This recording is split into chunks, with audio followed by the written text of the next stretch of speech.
시편 108편은 다윗의 찬송시라는 제목을 가지고 있습니다. 그런데 오늘 본문인 시편 108편은 이전에 살펴보았던 시편 57편과 60편을 합한 시입니다. 즉, 두 편의 시를 하나로 만든 시입니다. 시편 108편 1절부터 5절은 시편 57편 7절부터 11절까지와 유사하며 시편 108편 6절부터 13절까지는 시편 60편 5절부터 12절까지와 거의 같습니다. 시편 57편에서는 시인이 두 번이나 반복해서 자신의 마음이 확정되었다고 언급했지만 시편 108편에서는 내 마음을 정하였다고만 말하는 것이 다릅니다. 마음이 확정되었다 혹은 정하였다는 말은 결정했다는 의미입니다. 시편 57편과 동일하게 시인은 2절에서 비파와 수금을 부르며 깰지어다라고 말합니다. 그러면서 동시에 새벽까지 깨우겠다고 선언합니다. 이것은 시인이 겪는 고통스러운 밤을 하나님의 구원의 광명이 비치는 새로운 날로 바꾸며 나아갈 것을 표현한 말입니다. 즉, 오지 않을 것 같은 희망찬 아침을 고대하며 그 영광의 날이 되도록 노력하겠다는 의지를 보인 말입니다. 지금 나의 인생이 상황이 한 치 앞도 볼 수 없을 만큼 캄캄하고 암울하다고 해도 하나님의 도우심 가운데 광명이 비치는 새날이 올 것이라는 믿음을 가지고 시인처럼 새벽을 깨우는 우리 모두가 되기를 소망합니다. 오늘 본문 시편 108편의 뒷부분은 시편 60편의 뒷부분과 거의 동일한 내용입니다. 하나님이 사랑하시는 자를 건지시기 위해서 오른손으로 구원하시고 응답하시길 바라는 기도로 시작합니다. 이러한 기도에 응답하시는 하나님의 말씀이 7절부터 선포됩니다. 다만 시편 60편에서는 하나님이 뛰놀겠다고 말씀하셨지만 오늘 본문 시편 108편 7절에서는 하나님이 기뻐하겠다고 하신 점이 다릅니다. 시편 60편과 동일하게 하나님은 길르앗이나 므낫세가 하나님의 소유라고 말씀하십니다.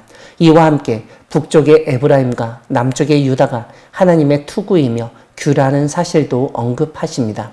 또한 모압과 에돔, 블레셋도 언급되는데 모압은 하나님의 목욕통이며 에돔에는 하나님이 신발을 던지겠다고 선포하십니다. 블레셋 위에서 하나님이 외치겠다고 말씀하십니다. 이러한 하나님의 응답과 약속을 받았지만 시인은 누가 견관성으로 인도하며 에돔으로 인도할 것인지를 질문합니다. 이것은 그럴 사람이 없다는 탄식이 섞인 수사 의문문으로 볼 수 있습니다. 시인은 하나님이 버리신 것 같이 느끼고 있으며 하나님이 우리 군대와 함께 나아가지 않고 있다고 불평하며 원망합니다. 그럼에도 불구하고 시인은 12절에서 우리를 도와 대적을 치게 하소서, 사람의 구원은 헛된 인이다라고 외칩니다. 주변의 나라들의 구원이 아닌 하나님의 구원을 바라며 하나님의 도우심을 구합니다. 시인은 60편과 동일하게 우리가 하나님을 의지하고 용감히 행하리니 그는 우리들의 대적들을 밟으실 자이심이로다라고 신앙을 보이며 시를 마칩니다. 사랑하는 광야교회 성도 여러분, 하나님은 앞이 안 보이는 어둡고 캄캄한 새벽을 믿음으로 이겨내도록 도우시며 이 세상의 대적들을 밟으실 분이십니다. 어느 분은 고생 한번 안 하고 아주 평안하게 살아가기도 합니다. 하지만 대부분의 사람들은 인생의 고난과 고통이 있고 견디기 어려운 시련과 환난을 겪곤 합니다.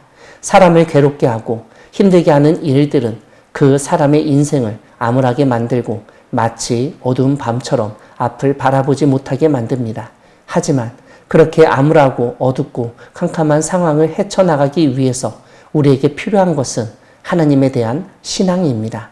하나님이 우리에게 새날을 허락하신다는 사실을 믿으시기 바랍니다.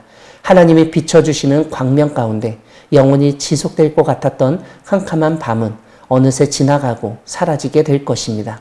영광의 새날을 맞이하기 위해서 우리가 해야 할 일은 새벽을 깨우는 것입니다.